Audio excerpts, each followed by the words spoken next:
So here we are, actually, at the final stages of preparing honey for consumption, I would say. And we have the bucket here with the mesh cloth. We'll remove that. We will pour honey into a pitcher here that's more manageable, and then from here we will put it into jars for the public, whether to be sold or given away.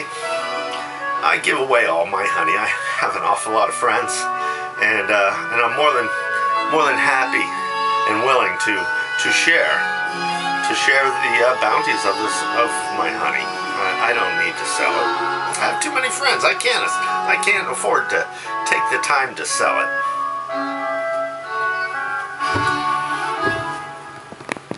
And so, as it was said earlier, pardon me, I know when I made the last segments of the video, I wasn't very talkative. I just kind of let the music play, and just you can pretty much figure out what I was doing as I was doing it. So I'm going to walk us through this just a little bit. Here's the container, the mesh clothing, my flint nodule, or one of many that I had found on in the New York Harbor that were used as a ballast in the old wooden ancient English ships. This actually came from England, and I happen to find many of them. I give them away mostly to children for science projects.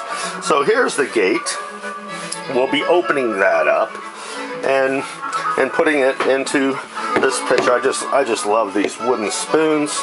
They just go so well together with honey. I mean, honestly. And so here, first of all, I try to look for jars. I like the smaller jars. This is a pretty nice size, not too small, not too big, and therefore I can make a whole lot more gifts of my honey. Now, to recap, over here we have the uncapping knife, and you can see it is electric. It does heat up. And this is the storage container that I usually keep my frames in, my sections of honeycomb for the processing. And you can see here we still have 4 large honey supers that are absolutely completely full and still needing to be processed. I have some jars over here that will aid in that. In a commercial break. No, but we're going to have a commercial break. But here we have the honey processing machine. It's called a centrifuge. As you can see from the last videos, it spins around kind of like a washing machine. A centrifuge is exactly what it is. And through centrifugal force, it forces the honey out of the comb onto the walls, and then it drifts down there. And then as it accumulates, we can take this gate opening here and transfer it, as we did, into the collection canister, filtering it just one time through the mesh. And as we take the honey bits, and I know I was asked about the uncappings, and what I do is I'll take them and I put those into the mesh as well. And then the finished product would be the last bits of wax here, which then I give as gifts to some of my artist friends that use beeswax in their art and candle making and things like that. So not a bit goes to waste.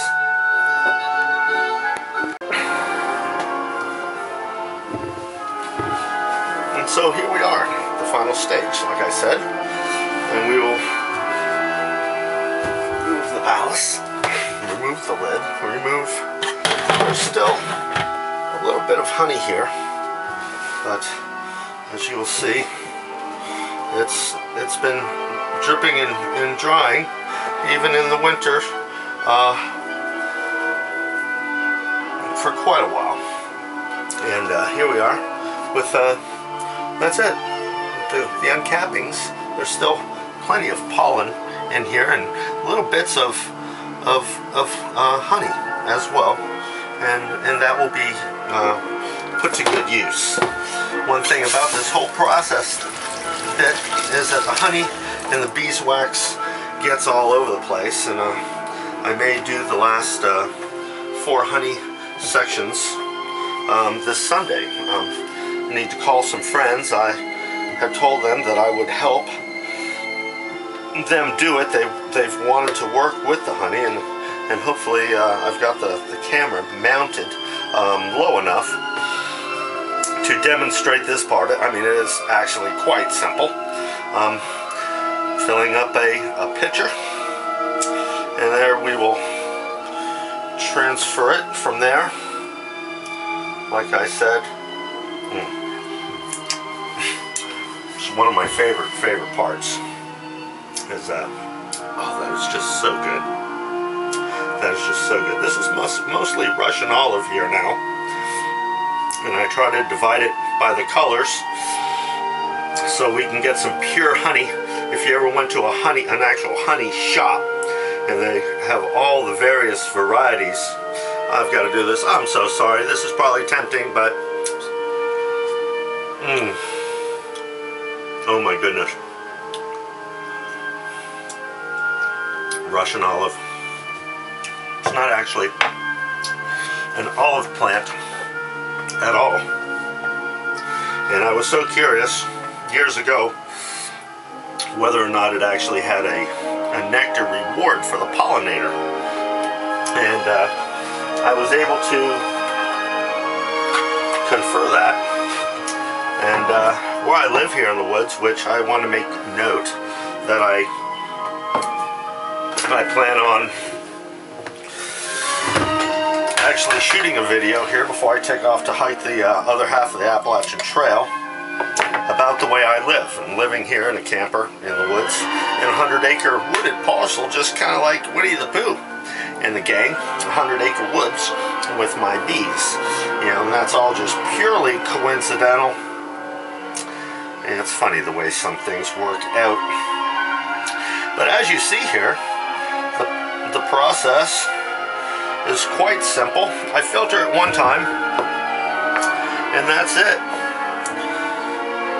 Oh dear, I overfilled that one, as I'm not paying attention. But you know, nothing goes to waste around here, folks.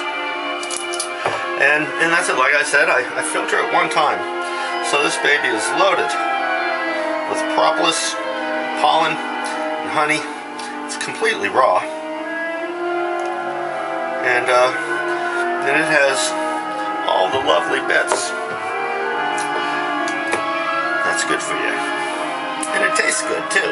Imagine that. Something that's good for you and tastes good. Of course, you don't want to, overindulge. Anything, overindulgence can be bad no matter what it is. But we know this. So this, I think, is a wonderful final segment of my presentation and the documentation of a beekeeper. Me, Puma Ghostwalker. Thank you so much. Peace, love, and light.